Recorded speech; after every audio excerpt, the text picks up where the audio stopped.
Hey everybody, welcome to the Mic It Up podcast. Today we're going to talk about the top 3 threats facing the industry. You're going to want to hear these. Stick around. Welcome to Mic It Up with GoodBed.com's Jeff Cassidy. So when that's the case, it becomes harder just psychologically to make a change. And Mike Magnuson. If you're doing those things, you can be competitive long term. Just when you thought these number-crunching data lovers couldn't get any nerdier, they started a podcast. And I know this is pretty controversial, but this is why we're having a podcast, right? But if you want to be smart about how the mattress shopping journey is changing and what retailers and manufacturers should be doing about it, well then, man, have you ever found your people? Because right now, it's time to mic it up. Okay, so let's, why don't we just welcome people to the podcast? I mean, let's do that. Mom, welcome. Jeff's mom, welcome. We welcome them all the time. I think by this point we have at least one other person. So, hello, new person. Thanks for In case you're wondering if you're the new person, if you're not Carol or Jan, then you are that person. So, thanks and welcome. If you're looking around and you're not seeing one of your offspring speaking to you on this podcast, you're the new person. All right. Go. Today's episode is a good one. We've got a lot of content. We're probably going to split it into 2 episodes because we want to keep these things snack sized much better and more successfully than we've been able to. But we're going to talk about these top 3 threats to the industry. We're going to take them pretty much, they're all basically existential threats, right? But we got to take them in a certain sequence to help you kind of understand these threats. The number one threat, you want to tell them? No, I want you to tell. Okay. All right, I'll tell them. Maybe you should use your radio voice. All right. Ultra cheap mattresses. Ultra cheap mattresses are the number one existential threat to the mattress industry today. Now, I get some pushback on this from people who typically say, we've had ultra cheap mattresses forever. Why is that an existential threat today? Like what we've had the $200 doorbuster mattress in the window of mattress stores since the dawn of time. And what is different today about an ultra cheap mattress? Well, I would posit to you that there's something very different about today's ultra cheap mattresses, which is that by and large, the volume, the bulk of these mattresses are being sold online. And that's the key distinction because when you walk into a physical store, one of those that has a doorbuster in the window, and you say, I'd like to try the $199 queen, well, chances are there's going to be somebody in that store who's going to make it very clear to you that is the worst mattress in the store. And they're going to tell you exactly why it's the worst and why you should really be considering one of the many other choices that they offer. And that's just the reality of how doorbuster mattresses are used in a store. And really what they're there for. Now, it's not. I shouldn't say that. That's not the entirety of what they're there for. They are partially there because there's a segment of the population that really that's all they can or want to spend. So that's part of it. But it is a critical bit of context to appreciate the point that no doubt, even in the case of that consumer, they will be made well aware of the fact that this is the worst mattress in the store and all the reasons why the others are better. Now they may still walk out with that $200 mattress, but they will go out knowing that they bought on purpose the worst mattress in the store because for whatever reason it was all they could afford, all they needed, whatever. Now contrast that with the online mattresses that are sold for that price, right? Those mattresses, not only is there not someone when someone goes to a website and finds a mattress at that price point, not only is there not somebody there to make that case to them or to explain to them that this is the worst mattress on the website or in the store or whatever. There's, in fact, often thousands of reviews from consumers that are saying essentially the opposite. You know, there might be thousands of 5-star reviews for that product. So not only are they not getting the impression that they're buying the worst mattress, they're getting an impression that they're buying a great mattress. And that's a completely different mindset, a completely different takeaway than we've ever had surrounding ultra cheap mattresses in this industry. And so so why is that threatening, right? Like that's threatening because a segment of consumers is being trained to believe that they can get a high quality mattress for under $500. And that's brand new. That we've never had before in the history of the mattress industry. Well, barring like the point in time inflation-wise when that price point was maybe had good mattresses, but in recent we haven't ever had ultra cheap mattresses have that takeaway. So that's a big problem. Another big problem that we hear from our users, they sometimes say to us things like, I just need a mattress for a couple of years, so I'm going to get like a cheap one on Amazon or wherever, and that'll be just what I need for those 2 years, and then I'll just leave it there or throw it away or whatever when I move.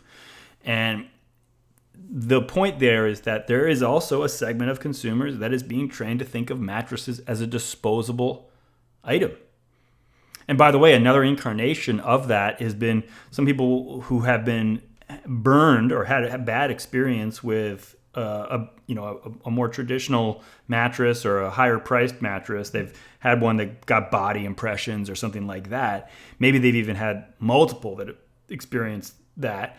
And then they're sort of in this, twice bitten state where they go, well, to hell with it. If the more expensive ones are only going to last me 5 years, maybe I'll just get a series of these ultra cheap ones. It's going to cost me the same or less in the long run to just run through these, even if they only last me 2 years. So they're thinking of them the way like H&M teaches you to think about shirts, or whatever. It's disposable mattresses, and that's a very damaging thing for the industry because of the fact that obviously when you think of a product as disposable, it's the antithesis of something that you'd invest in quality. It's literally the opposite, basically. And so you don't invest in a disposable item, period. But it's also obviously terrible for the environment to have people developing a mindset that they can just use a mattress for a few years and throw it away, and even consciously buy a mattress with the expectation that it should only be used for a few years is just a terrible thing for the environment. But the third thing that I would just mention as to why it's a threat is kind of an answer to another retort I've gotten on this assertion that ultra cheap mattresses are an existential threat.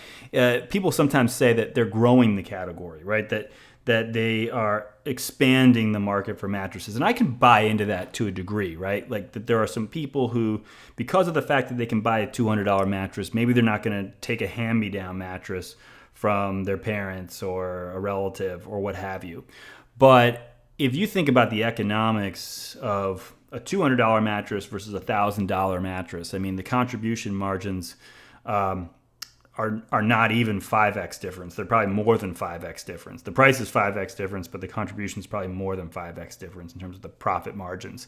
And if you think about the fact that in order to make up the contribution margins lost by losing $1,000 mattress sale on selling $200 mattresses, you got to sell 7, at least 5, maybe 7, maybe more of those cheap ones to make up for the one that you lost. Like that's a massive amount of market expansion you'd have to have for this not to be something that on a net basis is cannibalizing to the industry. So I buy into it conceptually, but I don't buy into it as a sufficient offset to the point here that this is ultimately a threat here. And these things I consider these existential threats because of the fact that they have the potential to reframe how people think about the product, right? How much they're willing to spend on this product. I mean, we've been the industry has been in a position where average selling price points have been going up for a long time. But if consumers become trained to think of this as a disposable product that they replace every few years and they stop investing in quality, then that would completely change the economics of the business. It would completely change what products get made. It would completely change what price points would be, what price points consumers would entertain.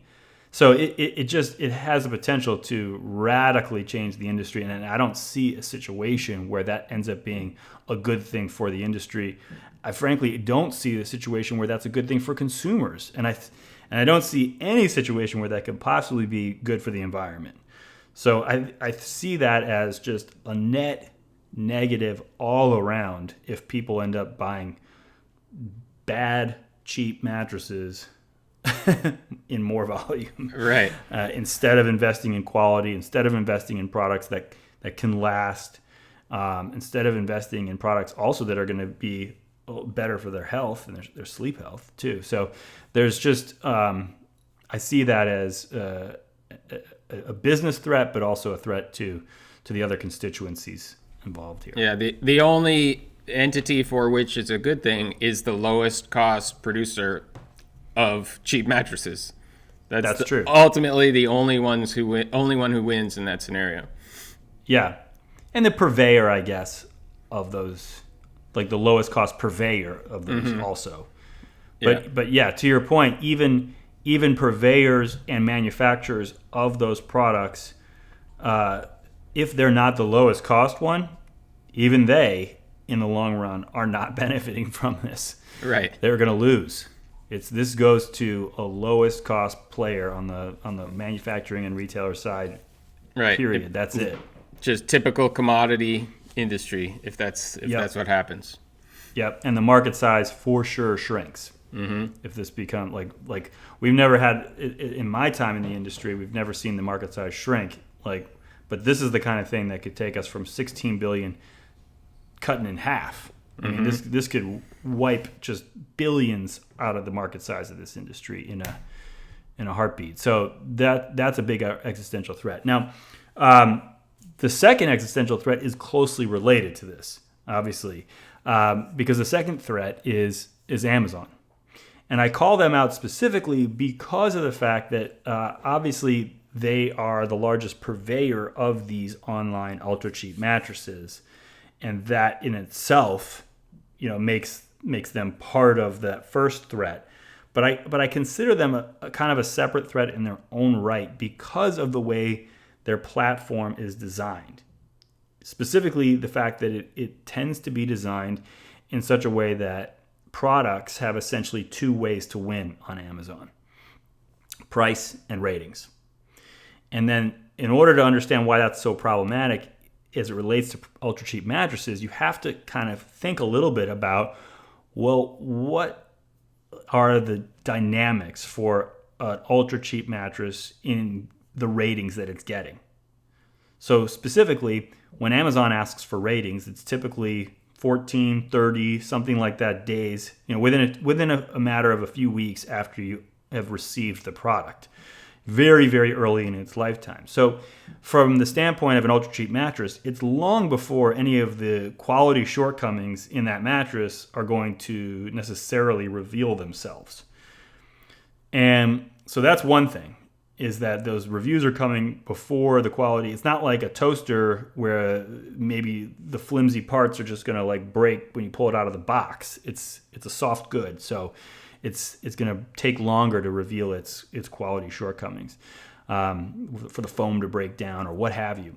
But the other part is that those people who buy an ultra cheap mattress, and this probably is true across other buyers in other categories, when you buy a cheaper product, you tend to have lower expectations, right? So you're essentially an easier grader, and particularly when it comes to mattresses, there's a segment of the population that is, and this is unique to mattresses from other products, there's a segment of the population who we call invincibles, right? They're the people who could sleep on anything. And they kind of know that about themselves. They skew young, they skew male. I used to be one. And you so... You used to be male? or I used to be young. You used to be young. Yeah, got it. But I also used to be a quote-unquote invincible as it relates to my sleeping. I could sleep on anything, the floor, whatever. So I knew that about myself, and as a result, there wasn't really a lot of value in my mind to spending up on for a good mattress, because whatever, I can sleep on anything. And if I know that about myself, then I get the mattress, and sure enough, I can sleep on it.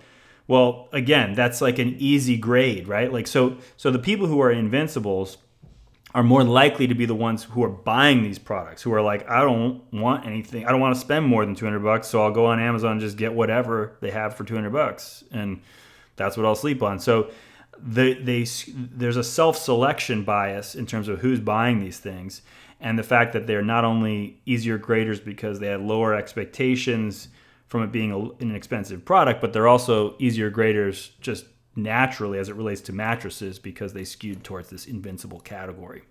And on top of that, they're grading it at a point in time where they have almost nothing to go on except for the fact that they opened it up and yep, it's a mattress.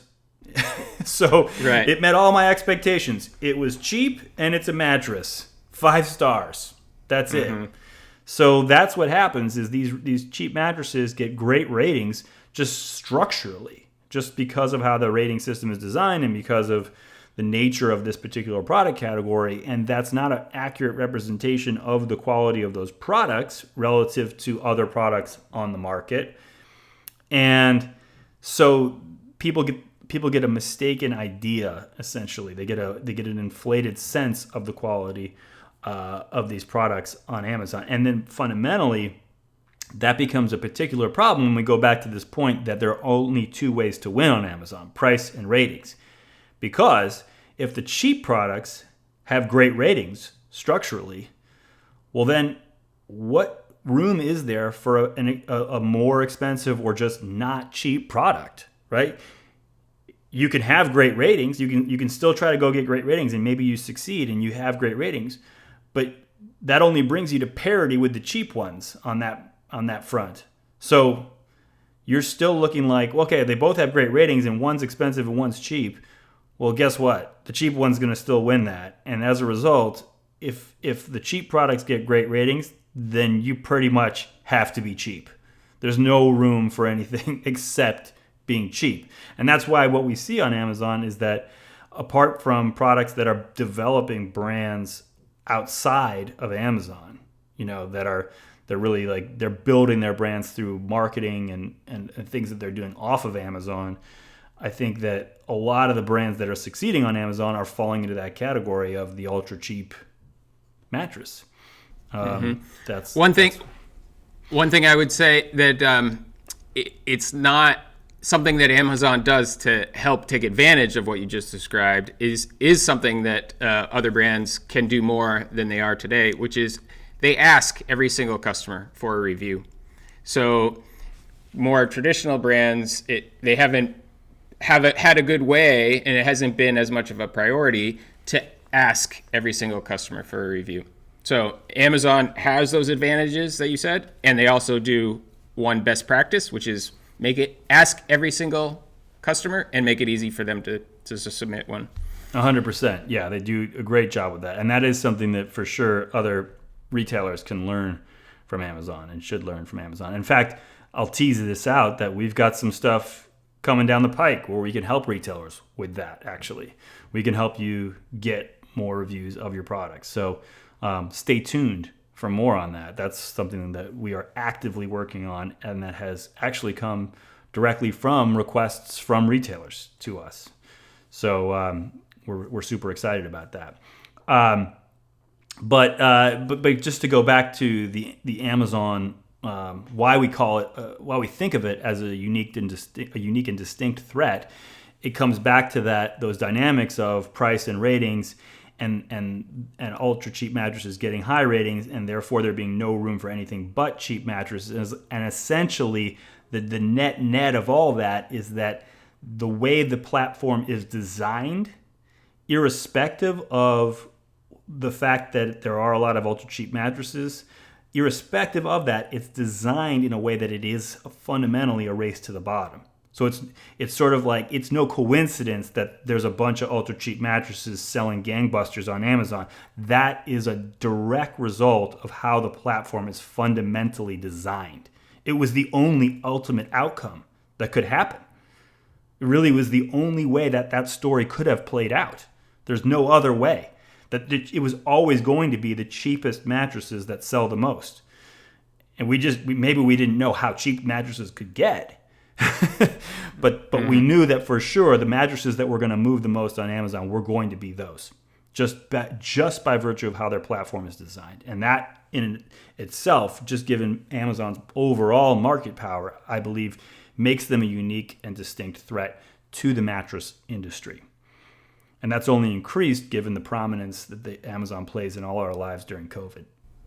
Right. It's only accelerating. Exactly. So those are the first two threats. The third threat is a bit of a different breed, and this is one that those of you who have not heard me speak before are going to be maybe surprised about. But the third threat is... Sorry. Let's hold that thought. Okay. And let's talk not about even that. Tease talk it about out. That next time. Not even tease it out. All right. Listen to the next episode. Mom, you're dying right now. You're dying. No. You don't know what the third threat is. You have no idea. Yeah. Oh my gosh. That's all right. She's going to be going crazy.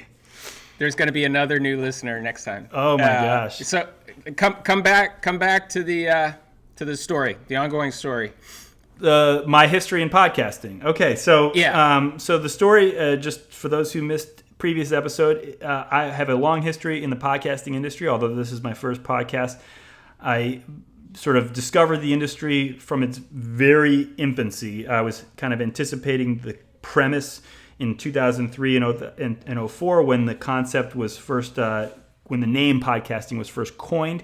I was kind of out networking with those early podcasting pioneers in that time frame.